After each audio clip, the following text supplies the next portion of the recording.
올해 합격하신 분 어제 합격자 모임 한 거 아시죠? 내년에 어제 내년 돼 가지고 꼭 여러분도 합격자 모임에 참석하셔야 돼요. 하시기 바랍니다가 아니고 꼭 참석하셔야 돼요. 자, 저번 시간에 휴업 폐업까지 보셨고 오늘은 52페이지 할 건데 52페이지 중개계약은 우리 시험 범위가 법령하고 그 중개 실무로 나눠져 있어요. 그래서 이거는 우리 공인중개사 법에 나와 있는 부분이지만 시험에 나오는 것은 실무 부분에서 나옵니다. 실무 부분은 좀 순서가 중요하니까 요거는 지금은 생략을 하고 법령 끝나고 난 뒤에 실무할 때 한꺼번에 같이 하기로 하고요. 한 페이지 넘어가서 55페이지 부동산 거래 정보망 할 차례입니다. 자, 펴놓고 저번 시간에 한 거 조금 복습 좀 하고 할게요. 자, 처음에 고용인 했습니다.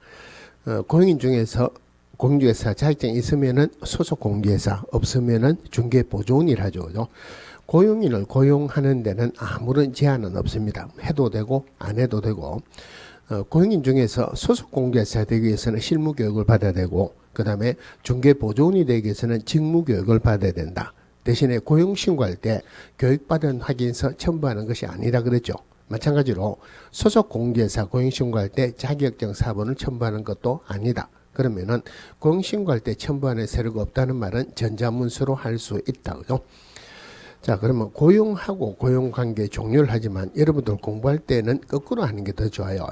고용관계 종료 신고는 고용관계 종료 후 10일 이내 신고한다. 그런데 고용신고는 절대 고용 후 10일 이내 신고하는 게 아니고 업무 개시 전까지 신고해야 된다. 자, 고용인의 업무상 행위는 그를 고용한 기업공개사 행위로 본다. 즉, 고용인의 업무상 행위의 결과 의뢰인의 재산상 손실이 발생했다. 기업공개사가 그 행위를 행거로 봐가지고 기업공개사가 궁극적으로 손해배상 책임이 있다. 그럼 이럴 때 기업공개사가 고의나 과실이 전혀 없다 하더라도 기업공개사는 손해배상 책임이 있다 그러죠. 물론 의뢰인은 이럴 때 고용인이나 기업공개사에게 선택적으로는 연대해서 손해배상 청구할 수 있다.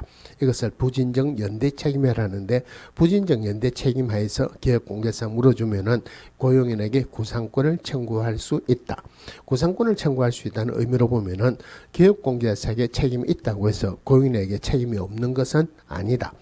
또 고용인의 업무상 행위의 결과 형벌의 대상이 됐을 때 고용인은 우리 법에 나와 있는 그대로 징역 또는 벌금을 받는데 기업공개사는 징역은 안 받고 벌금을 받는다 그랬죠.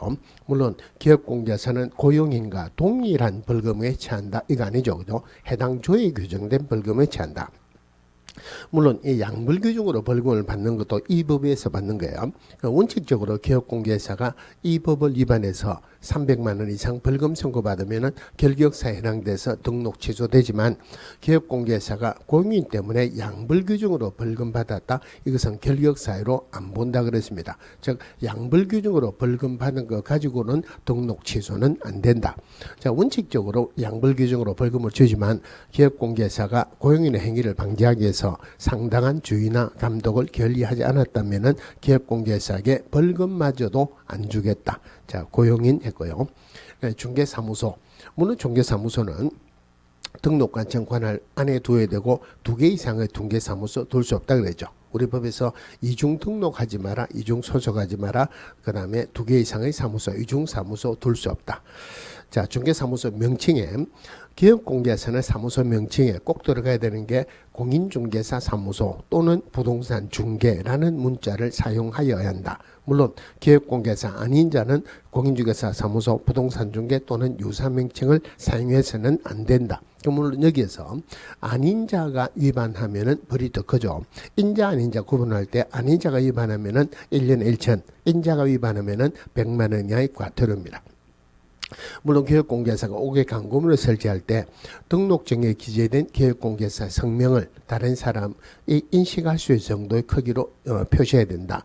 물론 법인에서는 대표자 성명 표기하는데 중요한 것은 분사무소는 절대 대표자 성명 표기하는 것 아니고 분사무소 책임자 성명을 표기해야 된다.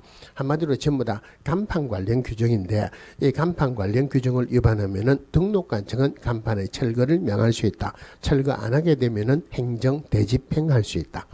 그 다음에 표시 광고하는 것도 기업공개에서 하면 표시 광고할 수 있고 기업공개에서 아닌 자는 표시 광고할 수 없다. 그래서 아닌 자가 하게 되면은 1년에 1천. 그럼 기업공개사가 표시 광고할 때 꼭 들어가야 되는 게 중개사무소 명칭, 소재지, 연락처, 기업공개사 성명.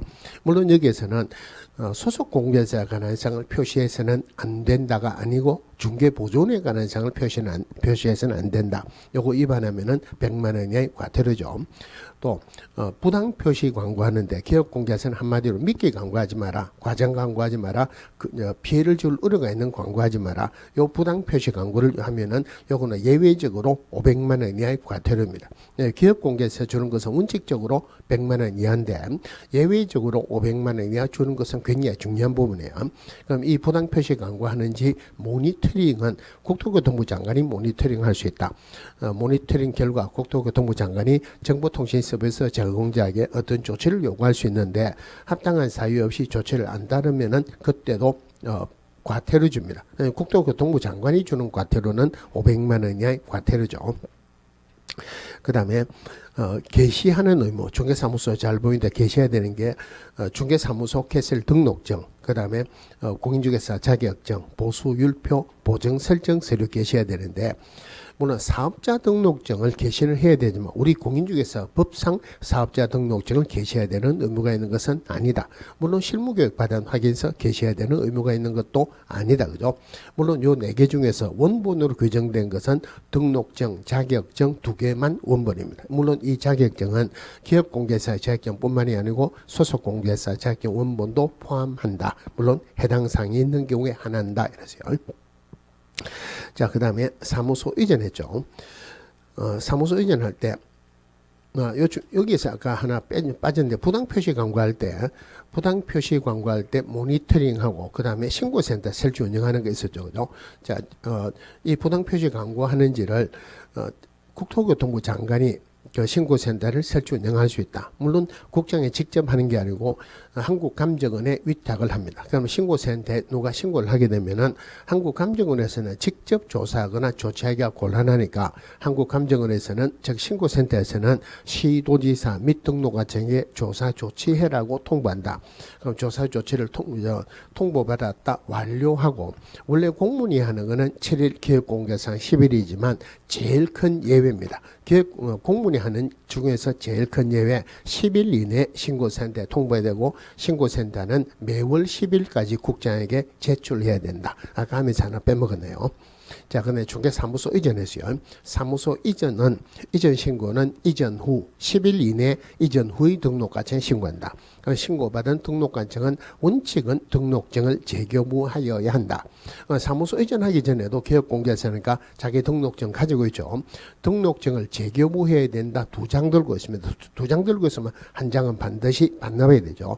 자, 그러면은 사무소 이전 신고할 때 첨부하는 서류가 등록증하고 맨 처음에 그 등록 신청할 때 제출한 사실사자에서 달라지는 서류가 사무소 확보 서류가 달라집니다. 그래서 사무소 확보 서류하고 등록증을 첨부해서 사무소 이전 신고한다. 원칙은 등록증을 재교부해야 되는데 예외적으로 동일 등록관청 내에서 사무소 이전했을 때 이럴 때는 등록증에 변경사항을 기재하여 이를 교부할 수 있다. 변경사항을 기재해서 교부할 수 있다는 것은 오로지 동일 등록관청 내에서 사무소 이전했을 때 요것만 해당이 되죠. 자, 그다음에 분사무소에서요. 분사무소는 법인인 기업공개사만 분사무소 둘 수 있다. 개인인 기업공개사 분사무소 두게 되면은 이중사무소를 처벌합니다.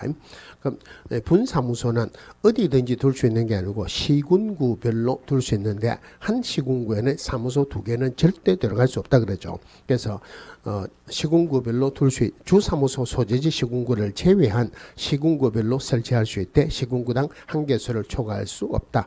물론 분사무소 업무지역은 우리 법에 규정이 없으니까 제한을 안 한다. 전국을 합니다. 그럼 분사무소 설치 신고할 때 들어가는 서류가 원래 등록 신청할 때 들어가는 사실사자에서 사진 대신에 보증 설정 서류 들어간다 그죠? 물론 그 자격증 사본을 첨부하는 것은 아니다.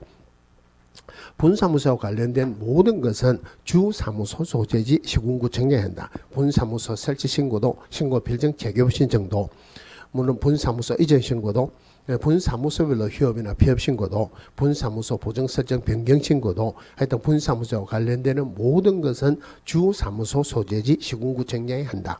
그러면은 분사무소 설치 신고 받은 주사무소 소재지 시군구 정량은 신고 필증을 교부하고 지체 없이 분사무소 소재지 시군구청장에게 통보하여야 한다. 그런데 물론 지금 말씀드릴 때는 이 말씀은 안 드리고 다음에 할 건데, 자 분사무소는 등록증을 게시합니까? 신고 필증을 게시합니까? 신고 필증을 게시하죠. 그러면은 분사무소 이전했어요. 그럼 아까 사무소 이전 신고할 때 등록증 첨부한다 그랬죠. 그러면은 분사무소를 이전했다. 그러면 등록증 첨부한다 안 한다? 첨부 안 하겠죠. 등록증은 주사무소 소재지 시군구청장에 게시를 해야 되죠. 시험 칠 때 작년에도 늘 말씀을 드린 게 분사무소하고 등록증은 아무 상관이 없습니다. 즉 다른 말 하면은 분사무소 설치 신고할 때 등록증을 첨부 안 하죠. 설치 신고할 때. 그러면은 등록증에는 분사무소에 관한 사항이 기재된다 안 된다. 기재가 안 된다는 말이에요. 그래서 분사무소 할 때는 등록증하고는 아무 상관이 없다. 1년 동안 그랬어요. 그런데 올해 문제를 푸는데 제가 답이 하나 틀린 게 있어요. 올해 문제를 푸는데 등록증 원본이나 사본을 첨부해야 되는 게 뭐냐 몇 개냐 이랬어요. 그래서 거기에 하나가 분사무소 폐업 신고할 때 답은 등록증 사본을 첨부해야 된다라고 답이 나왔어요. 이건 말도 안 되는 소리죠. 그럼 제 수업 들은 사람은 그건 다 틀리죠. 그죠? 제가 그걸 틀렸으니까 제 수업 들은 사람은 다 틀렸다는 말이에요. 제가 혼장담했습니다. 이거는 무조건 복수 정답으로 처리될 수밖에 없다 그랬는데 그게 복수 정답으로 처리가 됐어요. 그래서 누가 시험 치고 난 뒤에 한 문제, 2차 과목 한 문제 차이로 떨어졌습니다. 이래. 제가 큰 소리로 걱정하지 말고 기다리래. 다른 과목은 모르겠는데 중개사법에서는 복수 정답 무조건 하나 나올 수밖에 없다. 그래서 중개사법에서 복수 정답이 하나 나왔고 또 세법에서도 복수 정답이 하나 나왔어요. 어제 한 분이 오시더만은 세법의 중개사법은 점수가 좀 높기 때문에 복수 정답 중개사법 과락 나가지고 떨어지다 이런 사람은 없어요. 중개사법은 점수가 괜찮으니까 그것도 복수 정답도 하나 맞았는데 세법의 복수 정답 때문에 한 명 걸린 사람이 있었어요. 땡큐죠, 그죠? 하여튼 수업 한 그대로 다 문제가 나오니까 걱정하지 말고 학원에 오시면 돼요. 자, 그 다음에 공동사무소. 사무소 공동으로 설 수 있다. 물론 사무소를 공동으로 서고자 할 때는 기존 기업공개사의 사용 승낙서를 첨부하여야 한다. 그런데 업무정지기간 중의 기업공개사는 사용 승낙서를 교부하는 방법으로 다른 기업공개사와 공동으로 설 수 없다. 마찬가지로 업무정지기간 중의 기업공개사는 사무소를 공동으로 서기 위해서 이전할 수는 없다. 혼자서 이전하는 것은 가능합니다. 또 공동으로 서고 있다가 한 명이 업무 정지 받았다고 해서 굳이 나가라고 할 필요는 없다. 그럴 때는 공동으로 설 수 있다. 인장 등록했어요. 인장 등록을 한다는 말은 중개 업무할 때 어떤 도장을 서겠다 하고 등록하는 거죠. 즉 기업공개사와 소속공개사는 업무 개시 전까지 중개행위의 사용을 인장을 등록같이 등록한다. 원칙은 업무 개시 전까지 하는데 예외적으로 기업공개사는 등록 신청할 때 인장 등록할 수 있고 소속공개사는 고용 신고할 때 인장 등록할 수 있다. 그럼 어떤 인장을 등록하느냐? 법인은 법인 인장을 등록합니다. 물론 법인의 대표자 인장 등록하는 것 아니다 그렇죠. 그 다음에 개인은 인감도장을 하는 거 아니죠. 자기 주민등록표 등에 나타난 자기 성명이 기재된 7mm 이상 30mm 이내의 인장을 등록한다. 그럼 인장 등록 방법은 법인은 인감증명서 제출로 가름한다. 개인은 법인은 인감증명서를 제출하고 개인은 인장등록신고서를 제출합니다. 그러면 법인은 법인 인장 등록하고 법인의 분사무소도 법인이니까 원칙은 법인 인장 등록하는 게 맞죠. 근데 때로는 분사무소는 법인의 대표자가 보증하는 인장을 등록하기로도 한다. 결론적으로 분사무소는 법인 인장 등록해도 되고 법인의 대표자가 보증하는 인장을 등록해도 된다 이 말이에요. 그러면은 분사무소는 법인의 대표자가 보증하는 인장을 등록해야 한다가 아니고 등록할 수 있다. 원래 공무원이 하는 거는 7일, 기업공개사가 10일이지만 기업공개사 하는 것은 제일 예외 인장 등록은 7일 이내 인장 변경 등록한다. 그죠? 인장 등록은 업무 개시 전까지, 인장 변경 등록은 7일 이내입니다. 마지막으로 휴업, 폐업이죠. 휴업, 폐업, 재개업, 휴업기간 변경 신고는 사전에 미리 한다. 휴업하려는 경우 반드시 신고하는 게 아니고 3개월을 초과해서 휴업하려는 경우 미리 신고해야 되고 부득이한 사유 없이는 6개월을 초과할 수 없다. 그 부득이한 사유라는 게 군에 갔다 입영, 병원에 갔다 요양, 학교 갔다 취약 또는 이에 준하는 사유야. 그럼 휴업 신고할 때 등록증 반납하고 폐업 신고할 때도 반납하죠. 그죠? 사전 신고니까 사전에 반납한다. 등록 취소됐을 때는 반납하지만 업무 정지는 반납 규정이 없다 그랬어요. 그러면은 공무원이 하는 게 7일이다 하는 말은 기업공개사에게 하는 게 7일이다. 다른 말로 공무원이 기업공개사에 내주는 게 7일이다. 똑같은 것을 공무원에게 다시 반납하는 것도 날짜 똑같이 해라. 등록 취소되면은 등록 취소된 날부터 7일 이내 등록증 반납해야 된다.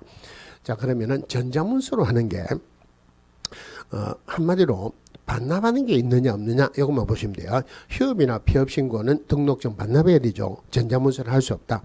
휴업기간 변경 신고할 때 반납하는 게 없죠. 전자문서를 할 수 있다. 재개업 신고할 때도 반납하는 게 없다. 그러니까 전자문서로 할 수 있다. 재개업 신고받은 등록관청은 즉시 등록증을 반환하여야 한다. 마지막으로 폐업 신고. 물론 사전 신고고 또 등록증 반납해야 되는데 지금은 그 중개사법에 따른 폐업 신고하고 부가세법에 따른 폐업 신고를 등록관청에 가서 같이 할 수도 있고 또 세무서에 가서도 같이 할 수 있다. 자, 저번 시간에 여기까지 했고요. 자, 오늘 55페이지 부동산 거래 정보망 보겠습니다.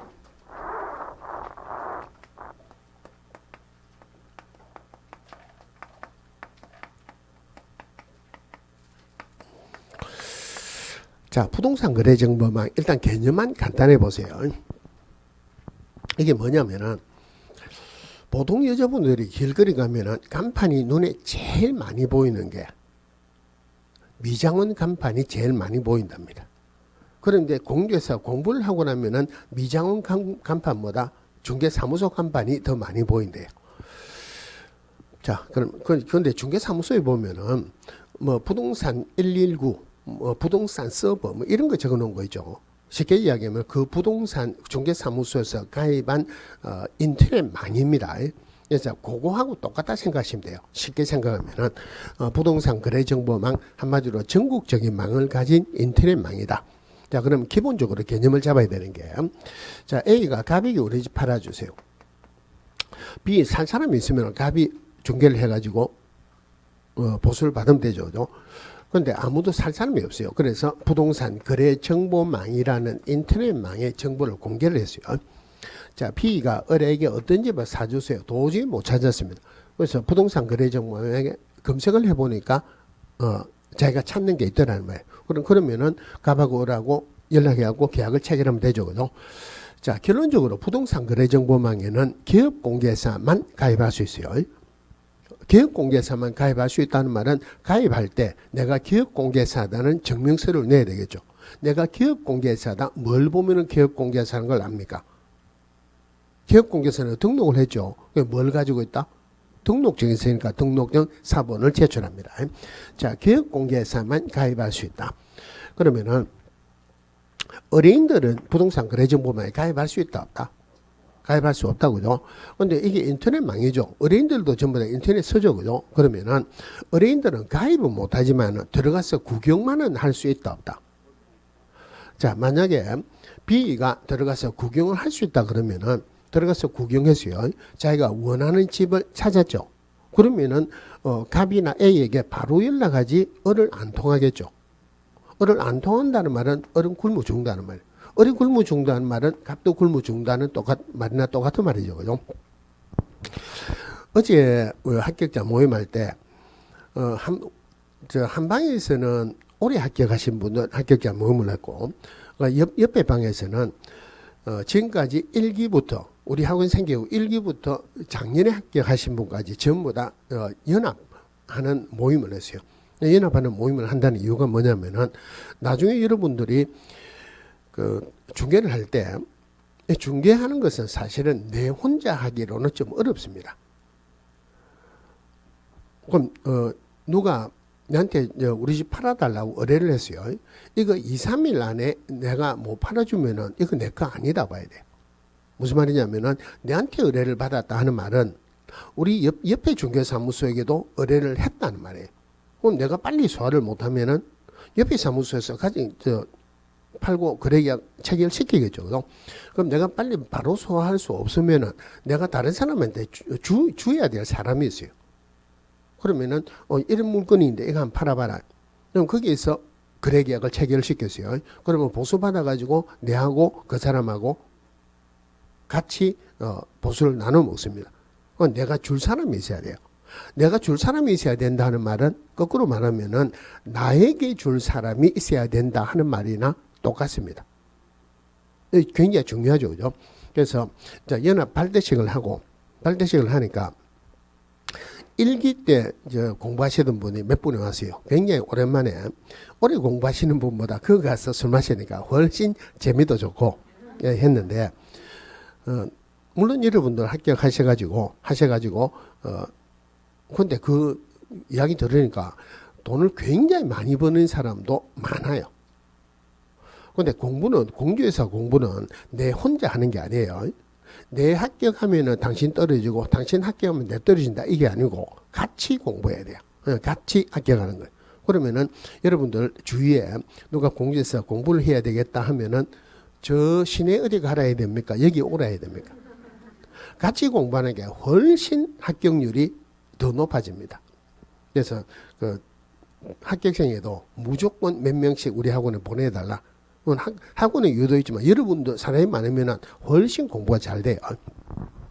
그런데 기업공개사가 굶어 죽으면 안 되죠. 그러면 안 됩니다. 그죠? 여러분 공부해가지고 자격증 따가지고 중개하면서 대박을 터뜨려 보자고 지금 자격증을 따고 있는데 기업공개사 굶어 죽으면 안 되죠.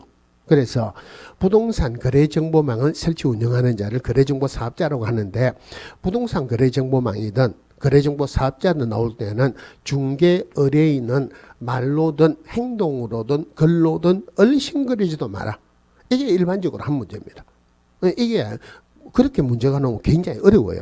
그러니까 미리 제가 말씀을 드린 거예요. 그러면은 부동산 거래정보망 설치 목적 이런 거 나와 있는데 그거 외울 필요는 없습니다. 제가 하는 말을 맞는가 안 맞는가만 한번 보세요.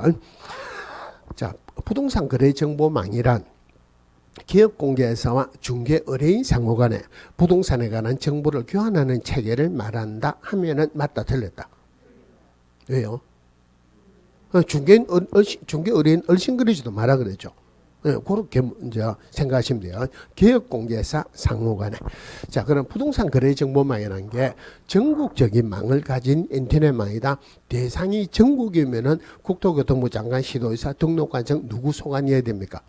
국토교통부 장관 소관이죠. 그래서 국토교통부 장관이 거래정보사업자를 지정할 수 있다. 여기는 지정이라는 말을 써요. 그럼 지정 요건으로서 우리 밑에 교재 보시면은 일단 1번에 전기통신사업법 규정에서 부가통신사업자로 신고가 미리 되어야 된다. 그럼 부가통신사업자 이건 우리 시험 범위가 아니니까 깊이 안 들어가셔도 돼요. 굳이 조금 뭔가를 보려고 그러면은 전화선이나 인터넷망을 통해서 사업하는 사람을 부가통신사업자로 합니다. 어차피 인터넷망으로 해야 되니까 부가통신사업자로 신고가 돼야 되겠죠.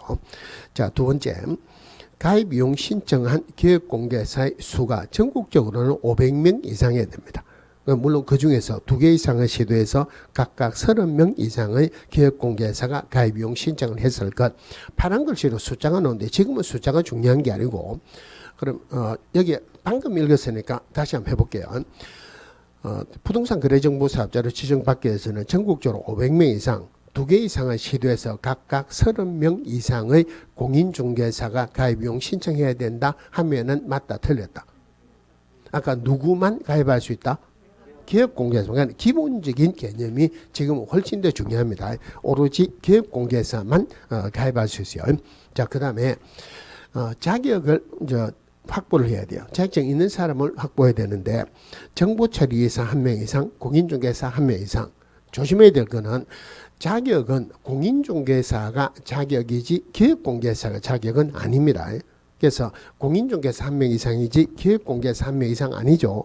공인중개사 기업공개사 1명 이상 아니죠. 그죠? 정보처리기사 1명 이상, 공인중개사 1명 이상 있어야 된다. 근데 제가 이거 보면은 제가 공인중개사법 강의하면서 제일 기분이 안 좋은 거 이거예요. 왜냐면은 순서가 정보처리기사 1명 이상, 공인중개사 1명 이상 이렇죠. 그죠? 옛날에 이게 각각 2명 이상이었는데 완화시켜준다고 1명 이상으로 바뀌었어요. 그런데 지금 우리가 공부하는 법이 무슨 법입니까? 공인중개사법이죠. 그러면 누구를 먼저 내야 돼요? 공개사 먼저 내야 되죠. 그럼 이 법 아니라 하더라도 기억니은 순으로 따지더라도 누구를 먼저 내야 됩니까? 공개사 먼저 내야 되죠. 그죠? 제가 이거 누가 법을 만드는가 알기만 하면 촬영을 하니까 말은 못하고 이걸 확 돌려보겠네. 자, 그 다음에 5번에 보시면은 부동산 거래 정보망의 가입자가 누굽니까? 기업공개사죠. 그럼 여기에서는 기업공개사가 이용하는데 지장이 없을 정도로서 국토교통부 장관이 정하는 용량 및 성능을 갖춘 컴퓨터 설비를 확보할 것. 한마디로 자, 부동산 거래정보망 국토교통부 장관이 지정할 수 있다. 국토교통부 장관 소관이에요. 그러니까 컴퓨터 용량은 누가 인정할 수 있어야 된다. 국토교통부 장관이 인정할 수 있어야 된다. 그러면은 여기서 이 컴퓨터는 거래정보 사업자가 쓰는 컴퓨터를 말합니까? 아니면은 가입한 기업공개사가 쓰는 컴퓨터를 말합니까? 지금 가입자가 이용하는데 지장이 없을 정도의 컴퓨터, 이거는 한마디로 거래정보 사업자가 쓰는 메인 컴퓨터를 말합니다. 이거 틀리게 3번이나 나왔는데 가입한 기업공개사가 기업공개사가 사용하는 컴퓨터, 기업공개사 컴퓨터가 아니고 거래정보 사업자 컴퓨터를 말합니다. 자, 그 다음에 자, 지정 절차. 자, 지정 절차는 지금은 크게 보시지 말고 안에는 실제로는 숫자가 문제가 나오는데 지금 숫자 보시지 말고 절차만 한번 볼게요. 자, 절차를 보면은 일단 지정 신청을 합니다. 지정 신청은 당연히 누구에게 한다? 국토교통부 장관에게 지정 신청을 하겠죠. 그러면은 요건에 해당하면은 일단 지정서를 교부합니다. 일단 지정서를 교부한다. 지정서 교부 받으면은 거래정보사업자가 됐어요. 그럼 거래정보사업자가 되고 나면은 운영규정을 승인받아야 된다. 누구에게? 운영규정을 승인받는다. 당연히 누구에게? 국장에게 승인을 받아야 된다. 그러고 난 뒤에 지정서 교부받은 날로부터 1년 이내 설치 운영합니다. 자, 설치 운영을 하는데, 물론 여기에서는 시험에서 주로 나오는 것은 지정서 교부하는 것 30일 이내, 운영규정 승인 받는 것은 3개월 이내, 설치 운영하는 것 1년 이내. 요게 틀리게 자주 나와요. 30일, 3개월 조금 비슷하죠, 그죠? 그래서 요 숫자들 조심하는데, 지금은 숫자를 외우지 말고 순서를, 절차라는 말은 우리 공부하는 과목 중에서 절차 어느 과목에서 많이 나옵니까? 공부에서 잘 나오죠. 절차라는 말은 순서가 중요하고 날짜가 중요하다 이 말이에요. 그런데 지금은 요 날짜보다는 순서를 잘 보세요. 자, 일단 지정 신청을 받으면 일단 지정서를 구입합니다. 그러면 지정 신청 받을 때 아까 기업공개사 몇 명 이상, 기업공개사 500명 이상 있어야 되죠. 500명 이상. 그 다음에 공인중개사 몇 명 이상. 이 사람은 가입이용 신청을 한 사람이 500명이고 공인중개사 1명 이상, 정보처리기사 1명 이상 있어야 되죠. 그죠? 그러면은 옛날에는 기업공개사 물론 가입이용 신청서 4번을 냅니다. 가입이용 신청서 4번을 내면은 이거 거짓으로 가입이용 신청서를 낼 수도 있죠. 거짓말 하지 말라고 기업공개사 인감증명서를 첨부했어요. 그런데 우리 인장 등록할 때 한번 나왔죠. 공인중개사법이든 부동산거래신고와 관한 법률에서는 개인은 어떤 경우에도 인감증명서 첨부하는 경우가 없습니다. 그러면은 지금 인감증명서 안 들어가고 내가 기업공개사다 하는 것을 나타낸다. 그럼 기업공개사라면은 꼭 가지고 있고 기업공개사만 가지고 있는 게 뭐가 있습니까? 등록증이죠. 그럼 기업공개사 건은 등록증 4번을 첨부합니다. 그럼 공인중개사 정보처리기사 건은 자격증 4번을 첨부하는데, 물론 제가 지금 말씀드린 거는 문제가 나온 건 아닌데 개념을 좀 잡고 합시다. 원래 자격은 누구 소관이다? 자격은 시도의사 소관이죠. 자격은 시도의사 소관인데 시험 실시권자일 때 원칙적으로 실시권자는 시도의사인데 예외적으로 국토교통부 장관이 직접 시험을 시행할 수 있다. 자격에서는 시험 실시권자일 때만 예외적으로 국장 들어가고 나머지는 전부 다가 시도지사 소관이에요. 그러면은 우리 등록관청에게 공인중개사가 등록 신청할 때 원래는 사실사자 자격증 4번을 첨부했어요. 그러면 자격은 시도의사 소관이니까 등록관청에 시도의사에게 확인하면 되죠. 공무원이 확인할 수 있는 서류는 첨부를 안 합니다. 그래서 등록 신청할 때 원래가 자격증 4번이 들어갔던 경우가 3번 있었어요. 등록 신청할 때, 분사무소 설치 신고할 때, 소속 공개사에 공인신고할 때 자격증 4번이 첨부됐는데 지금은 등록관청에 시도의사에게 확인하면 되죠. 지금은 첨부를 안 해요. 그런데 지금 서류가 들어갈 때 국토교통부 장관에게 들어가죠. 이럴 때는 자격증 4번을 첨부를 합니다. 왜 첨부를 하느냐면은 한 집에 형제가 3명 있다고 생각합시다. 1학년 동생이 있고 2학년 형님이 있고 3학년 큰형님이 있다. 그럼 1학년 동생이 공부하다가 모르면 2학년 형님한테 물어보면 되죠. 3학년 큰형이 공부하다가 모른다. 2학년 동생이 안다 하더라도 일반적으로 동생한테 물어본다, 안 물어본다. 왜요? 한마디로 쪽팔려서 안 물어보죠. 그죠? 그러면은 1학년 동생이 등록관청이에요. 시군구청장이에요. 2학년 형이 시도의사입니다. 3학년 큰형이 국토교통부 장관입니다. 그러면은 동생은 모르면 물어보면 되죠. 지금은 물어보면 되는 게 아니고 물어봐야 되죠. 첨부를 안 하니까. 그러니까 이쪽으로 확인하면 돼요. 그죠? 국토교통부 장관이 모른다. 시도의사에게 물어본다. 안 물어본다. 안 물어보죠. 이거 쪽팔려서 안 물어본단 말이에요. 안 물어보려면 국장은 알아야 된다. 몰라도 된다. 알아야 되기 때문에 국토교통부 장관에게 들어갈 때는 자격증 4번을 첨부한다는 말이에요. 그런 개념이에요. 등록관청에 들어갈 때는 자격을 시도의사에게 왜 물어보면 되죠.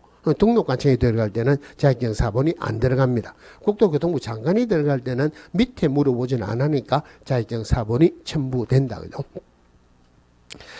자, 그 다음에 그 밑에 2번에 거래정보 사업자 및 기업공개사의 의무 한번 볼게요. 자, 거래정보 사업자의 의무로서 거래정보 사업자는 기업공개사로부터 공개를 의뢰받은 중개대상물의 정보에 한해서 이를 정보망에 공개하여야 한다. 그 다음에 거래정보 사업자는 기업공개사로부터 의뢰받은 내용과 다르게 정보를 공개하거나 어떤 방법으로든 기업공개사에 따라 정보가 차별적으로 공개되도록 해서는 안 된다. 이래 되죠. 그 밑에 기업공개사 의무로서 부동산 거래정보망에 중개대상물에 관한 정보를 거짓으로 공개해서는 안 된다. 당연하고 기업공개사는 해당 중개대상물의 거래가 이루어진 때에는 지체 없이 이를 해당 거래정보사업자에게 통보해야 된다. 자, 거래정보사업자가 있어요. 자, 거래정보사업자, 국토교통부 장관이 거래정보사업자를 지정할 수 있으니까 국토교통부 장관이 거래정보사업자보다 위에 있겠죠. 그죠? 밑으로는 가입한 기업공개사가 있습니다. 그러면은 자, 거래정보사업자 위로는 국장이 있고 밑으로는 기업공개사가 있다. 그럼 위에 있는 국장에게 잘해야 된다. 밑에 있는 기업공개사에게 잘해야 된다. 답은 둘 다에게 잘해야 된다. 누구에게 더 잘해야 되느냐? 사실은 요즘은 위에서 오면은 굽신거리고 밑에서 오면은 지 밟고 요즘 말은 쉽게 말하면 갑질하고 그죠? 그런데 갑질 잘못했다.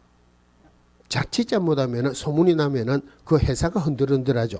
밑에 사람에게 더 잘해라고 밑에 있는 기업공개사 관련되는 거 위반하면 벌이 큽니다. 1년 이하의 징역 또는 1천만 원 이하의 벌금에 처한다. 국토교통부 장관하고 관련되는 거 위반하면은 500만 원 이하의 과태료입니다. 나중에 과태료 할 때 나올 건데 우리 법에서 과태료가 두 개가 있어요. 100만 원 이하, 500만 원 이하 과태료 두 개가 있어요. 그러면은 거래정보사업자에 500명 이상 기업공개사가 가입해야 되죠. 그럼 기업공개사가 덩치가 크다, 거래정보사업자가 덩치가 크다. 거래정보사업자 안에 500명 이상의 기업공개사가 가입 이용 신청을 해야 된다. 그러면은 거래정보사업자가 덩치가 큽니까? 기업공개사가 덩치가 큽니까? 거래정보사업자가 덩치가 훨씬 크죠. 그죠? 그러면 거래정보사업자에게 과태료를 주는데 100만 원 이하의 과태료 준다. 그러면 거래정보사업자는 껌값이라 이래가 또 위반하는 거예요. 그러니까 거래정보사업자에게 주는 과태료는 100만 원 이하는 절대 없어요. 무조건 500만 원 이하의 과태료입니다. 그럼 아까 거래정보사업자, 국토교통부 장관이 거래정보사업자를 지정할 수 있다고요. 그럼 거래정보사업자는 한마디로 누구 소관이다? 국장 소관이다. 그러면은 거래정보사업자에게 주는 과태료를 국장이 주는 거예요. 그럼 100만 원 이하, 500만 원 이하 있는데 명색이 장관인데 쪼잔하게 100만 원 이하의 과태료를 부과한다 말이야, 맞죠? 그래서 국정에 주는 과태료 무조건 500만 원 이하의 과태료입니다. 거꾸로 거래정보사업자에게 주는 것도 500만 원 이하의 과태료. 그럼 요거는 지금은 생략을 하고, 자, 거래정보사업자는 기업공개사와 관계해서 거래정보사업자는 기업공개사로부터 의뢰받은 정보의 하나여 의뢰받은 정보의 하나여 이를 공개해야 된다. 하나여 이를 공개하여야 한다. 그럼 다른 말로 실제로 지문에 나온 거예요. 거래정보사업자는 중개 의뢰인을 위해서 거래정보사업자가 직접 수집한 정보 공개해도 된다, 안 된다? 안 된다. 누구로부터 의뢰받은? 기업공개사로부터 의뢰받은 정보에 한해서만 공개해야 된다. 두 번째, 당연한 게 사실과 다르게 공개해서는 안 된다. 또 어떤 방법으로든 기업공개사에 따라 차별적으로 공개해서는 안 된다. 차별적으로 공개해서는 안 된다. 쉽게 이야기하면은 아까 이제 운영규정 하는데 운영규정의 내용은 아직까지 문제의 지문이 한 번도 안 나왔어요. 거기 보면은 뭐 거래정보사업자고 기업공개사의 뭐 권리 의무에 관한 사항, 회비에 관한 사항 이런 것도 있어요. 그러면은 거래정보망에 가입해가지고 1년치 회비를 선납한 기업공개사도 있겠죠. 한 달에 한 번씩 내는 사람도 있겠죠. 한 달 회비가 미납된 사람도 있겠죠. 그럼 1년치 회비를 선납한 사람은 컴퓨터 켜면은 중간에 번쩍번쩍하게 해놓고, 한 달에 한 번 내는 사람은 좀 가쪽에 조그만하게 해놓고, 한 달 미납한 사람은 콩만하게 해갖고 찾지도 못하게 하고 그러면 안 된다. 그죠? 차별적으로 공개해서는 안 된다. 자, 그 다음에 물론 요 밑에 기업공개사의 의무도 있어요. 당연한 게 거짓 공개해서는 안 된다. 거짓 공개해서는 안 된다. 또 거래가 완성되었다. 거래가 완성되었다는 말은 거래계약이 체결됐다는 말이에요. 그러면 지체 없이 거래정보 사업자에게 통보하여야 한다. 자, 이래 있는데, 자, 요 내용은 뭐 크게 문제가 될 건 없다. 그죠? 질문 한번 하고 들어갈게요. 자, 거래정보 사업자 위로는 국장이 있고 밑으로는 기업공개사에 있다. 밑에 있는 기업공개사에 더 잘해라고 위반하면은 1년 이하의 징역 또는 1천만 원 이하의 벌금이죠. 맞는 거 보세요. 거래정보 사업자는 중개 의뢰인으로부터 의뢰받은 정보에 한해서 공개해야 된다. 이 맞죠? 중개 의뢰인 얼씬거리지도 마라 그랬죠. 왜 그렇게 나오면 많이 헷갈리는 거예요. 기업공개사로부터 의뢰받은 정보에 한해서 공개라 사실과 다르게 공개하지 마라. 어떤 방법으로든 중개 의뢰인에 따라 차별적으로 공개해서는 안 된다. 이런 맞죠? 중개 의뢰인 얼씬거리지도 마라 그러잖아요. 그러니까 그렇게 지문이 너무 어렵거든요. 그래서 제일 먼저 중개 의뢰인 얼씬거리지도 마라 이랬어요. 그럼 기업공개사는 거짓 공개하면 안 된다. 거래가 완성되었다. 지체 없이 중개 의뢰인에게 통보해야 된다. 맞죠? 그죠? 거기에 생각 없이 끄떡끄떡하면 한 문제가 날아가는 거예요. 중개 의뢰인 얼씬거리지도 마라 그랬잖아요. 자, 거래가 완성되었다. 거래계약 체결됐다 이 말이죠. 그럼 거래계약 체결되고 중도금 지급하고 잔금 지급하고 등기 전하고 이사 갔어요. 친구들 이제 옆집에 떡 돌리고 친구들 불러가 집 들어가 다 끝났는데 중개 의뢰인이 가고 거래계약 체결됐습니다. 통보할 이유가 있다 없다? 그런 이유가 없죠. 그럼 무슨 말이냐면은 왜 거래정보 사업자에 통보하느냐면은 공개된 정보가 거래계약이 체결됐습니다. 그럼 이 공개된 정보는 살아있는 겁니까? 필요 없는 겁니까? 필요 없는 거 죽은 거죠. 빼내야 되죠. 누가 빼내야 됩니까? 거래정보 사업자가 빼내. 이거 빼내라고 거래정보 사업자에게 통보해야 된다. 자, 그 다음에 오른쪽에 지정 취소가 있는데 지정 취소는 밑에 박스 지금 보지 마세요. 제일 첫 줄 하나만 보세요. 지정을 국장이 했기 때문에 지정 취소도 누가 할 수 있다? 국장이 할 수 있죠. 국토교통부 장관은 거래정보 사업자가 다음의 어느 하나에 해당하는 때는 사업자 지정을 취소할 수 있다. 나중에 우리 등록 같은 경우는 등록을 취소하여야 한다는 규정도 있고 등록을 취소할 수 있다는 규정도 있어요. 그런데 여기서 지정 취소에서 핵심은 어떤 경우라 하더라도 지정을 취소하여야 한다 그런 규정은 없습니다. 그럼 예를 들어서 거짓이나 부정한 방법으로 지정을 받았다 하더라도 지정을 취소하여야 한다가 아니고 취소할 수 있답니다. 왜 그러냐면은 자, 가면 갈수록 인터넷망으로 많이 합니다. 그죠? 그러면은 나중에 중개 실무할 때 전속 중개가 나와요. 전속 중개하면은 일간신문이나 부동산 거래정보망에 정보를 공개하도록 되어 있어요.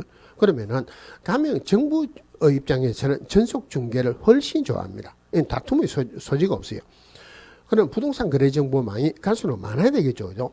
그런데 현재 우리나라에서 거래정보 사업자를 지정받은 사람이 3군데밖에 없어요. 공인중개사 협회 다음에 할 건데 협회가 각각 2개 있는 거 받았는데 합병했습니다. 하나죠. 아시아나하고 한국감정은. 지금 아시아나는 또 어떻게 될지 모르겠어요. 지금 3군데밖에 지정받은 데가 없어요. 지정을 취소하여야 한다라면은 자칫 잘못하면은 전부 다 취소되고 하나도 안 남아있을 수도 있죠. 겁이 나서 지정을 취소하여야 한다 할 수가 없다는 말이에요.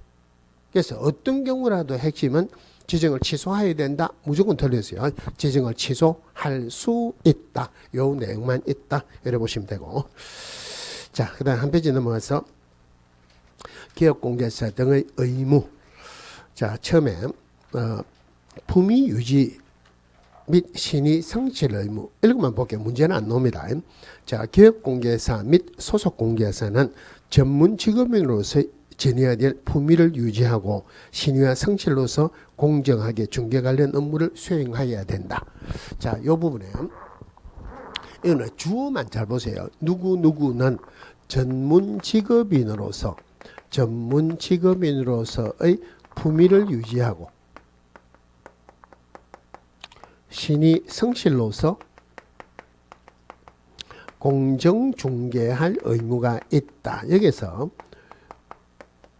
기업공개사 등 하면은 우리 기업공개사 등 하면은 기업공개사, 소속공개사, 중개보존 다 들어가죠. 중개보존은 자격증이 있습니까 없습니까?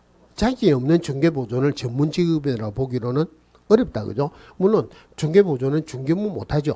그러니까 기업공개사 등이 아니고 중개 업무를 하는 기업공개사하고 소속공개사는 요거 정도만 보시면 돼요. 자, 그럼 기업공개사는 품위 유지 의무가 있죠. 그죠? 질문할게요. 기업공개사는 품위 유지비 한 달에 얼마 세야 된다? 그런 건 없죠. 단순히 선언적인 의무에 불과하다. 자, 문제는 안 나옵니다. 그 다음에 그 밑에 큰 2번에 비밀 누설 금지 의무. 자, 읽어볼게요. 자, 기업공개사 등은, 여기는 기업공개사 등 다 들어갑니다. 이 법 및 다른 법률에 특별한 규정이 있는 경우를 제외하고는 업무상 알게 된 비밀을 누설해서는 안 된다. 기업공개사 등이 그 업무를 떠난 후에도 또한 같다. 한마디로 업무상 비밀을 누설하지 마라 그랬죠. 그죠? 그러면은 기업공개사가 폐업을 했습니다. 폐업을 했다. 누설할 수 있다 없다? 누설할 수 없다. 언제까지요? 그 직을 떠난 후까지 또한 같다. 한마디로 언제까지? 죽을 때까지. 법에서 죽을 때까지 일하면 될 건데 그 잘난 척 한다고 업무를 떠난 후까지 또한 같다. 지문에 이래 놓은 적이 있었어요. 기업공개사 등은 업무상 알게 된 비밀을 누설해서는 안 된다. 다만 그 직을 떠난 후에는 그러하지 아니하다. 틀렸죠, 그죠? 죽을 때까지 누설하지 마라 그랬어요. 자, 근데 우리 법이나 다른 법에 특별한 규정이 있는 경우를 제외하고는 하는 예외 규정을 뒀어요. 예를 들어서 뭐 때문에 이래 두냐면은 법정에 또는 청문회 할 때 증인으로 출두했다. 증인으로 출두하면 선서하죠. 그죠? 진실만을 이야기할 것을 선서합니다. 위정하면은 위정죄로 처벌받겠습니다. 그래 해놓고 나는 공직에서법에 비밀 준수 의무가 있으니까 나는 말을 못하겠다. 이런 말 하지 마라는 말이. 혹시 법정에 증인으로 출두해 보신 분 계세요? 제가 오래전에 회사 그만두고 회사 일 때문에 제가 그만두니까 제 업무를 다른 사람이 합니다. 그죠? 증인으로 좀 출두해야 될래요. 증인으로 출두하면은 법원에서 일당 줍니다. 굉장히 오래됐는데 한 20년쯤 됐는가 모르겠습니다. 그때 제 기억에 34,000 얼마 받은 기억이 나는데 그래서 증인으로 출두를 해달래요. 그래서 얼마 줄래 이러니까 법원에서 준대요. 법원에서 주는 거는 그는 나중에 피고한테 받는 저 패소한 사람한테 나중에 받습니다. 법원에서 주는 거는 법원에 주는 거고 제가 증인으로 출두하면 회사에서는 굉장히 이득을 보는 거예요. 회사 사람들은 있지만 나는 회사에서 그만두니까 회사 얼마 달라고 요구할 수 있죠. 그죠? 얼마 줘야지. 회사에서 내 때문에 이득을 보는데 얼마 줬고 참 얼마 달라기는 달라는데 얼마 줬고 말을 못하고 한 20만 원 줘야지. 그때 20만 원 뭐 돈이 컸어요. 20만 원 받고 나와가지고 오랜만에 직원들 만났으니까 한잔하고 그죠. 정인을 이제 세상에 처음으로 정인을 출두했어요. 판사가 또 들으면서 선서하세요. 제가 선서하세요 하는 그 말을 잘 못 알아들었어요. 그래서 제가 예? 이러니까 그 판사가 앞에 뭐 서기관인가 이 사람한테 선서하는 거 말 안 해줬습니까? 이래요. 그럼 말 안 했다 그러면 그 텔레비전 자주 보니까 선서하면 돼요. 근데 말했는데요 이러더라고요. 제가 기분이 안 좋죠. 그죠? 앞에 가고 눈앞에 가고 언제 말했는데요. 그러나 선서를 한번 한 적이 있었어요. 자, 비밀 준수 의무, 업무상 제등한 비밀을 함부로 누설해서는 안 된다. 그 직을 떠난 후까지 또한 같다. 그런데 거기에 밑에 2번의 1번 볼게요. 자, 기업공개사 등이 비밀 준수 의무를 위반하는 경우 1년 이하의 징역 또는 1천만 원 이하의 벌금에 처한다. 형벌의 대상이 돼요. 이번에 비밀 준수 의무 금지 의무는 공개사법에서 반의사 불벌죄로 규정하고 있으므로 이 의무에 위반한 처벌은 피해자의 명시한 의사에 반하여 처벌할 수 없다. 아까 비밀 준수 의무를 위반하면은 1년 이하의 징역 또는 1천만 원 이하의 벌금에 처한다 그러죠. 공개사법에서 딱 하나 있는 반의사 불벌죄입니다. 반의사 불벌죄다. 쉽게 이야기하면은 피해자의 명시된 의사에 반하여 벌하지 못한다. 피해자가 벌하지 마라 그러면은 1년에 벌을 못 준다는 말이에요. 이게 공개사법에 이게 딱 하나 있는데 호랑이 담배 피던 시절에 지금부터 한 20년 정도 전에 한 문제로 나온 적이 있었어요. 공개사법에서 반의사 불벌죄에 해당하는 게 뭐냐? 비밀 준수 의무. 근데 요즘은 그런 문제 안 나옵니다. 지문에 나오지도 지문에 한 세 번 내지 4번 정도 나왔어요. 비밀 준수 의무를 위반하면 1년에 1천에 해당하는데 반의사 불벌죄에 해당한다. 근데 여기까지는 문제가 잘 안 나오고요. 자, 오른쪽에 중개대상물 확인 설명 의무인데 이것도 나중에 중개실무에서 하기로 하고요. 중개실무에서 하기로 넘어가는데 거기 한 장 넘어가시면은 표가 있죠. 61페이지. 한 장 넘어가면은 표 있죠. 오른쪽에 작성 방법 있죠. 왼쪽에도 있죠. 그죠? 요게 확인설명서 1, 2가인데 이런 게 4개가 있어요. 1, 2, 3, 4. 이 표하고 뒤에 나오는 거 샅샅이 외워야 돼요. 여기 여러분들 외울 수 있습니까? 없습니까? 외울 수 있다. 법을 설명을 드리려면 법을 어떤 취지로 만들었는지, 어떤 취지로 이 서식을 만들었는지 이해를 하면은, 이거 설명을 한 쭉 들으면은 자동적으로 외워집니다. 이거 꼭 문제 나옵니다. 작으면 한 문제, 많으면 2문제 나와요. 와, 이거 좀 안 나왔으면 좋겠다. 설명 다 듣고 말씀을 드리니까 한 문제, 2문제밖에 안 나옵니까? 이럽니다. 외울 수 있다, 없다? 외울 수 있으니까 걱정하지 마세요. 자, 그 다음에 넘어가서 65페이지에 65페이지에 손해배상 책임과 보정할 차례인데 이 부분을 잠시 쉬다가 보겠습니다.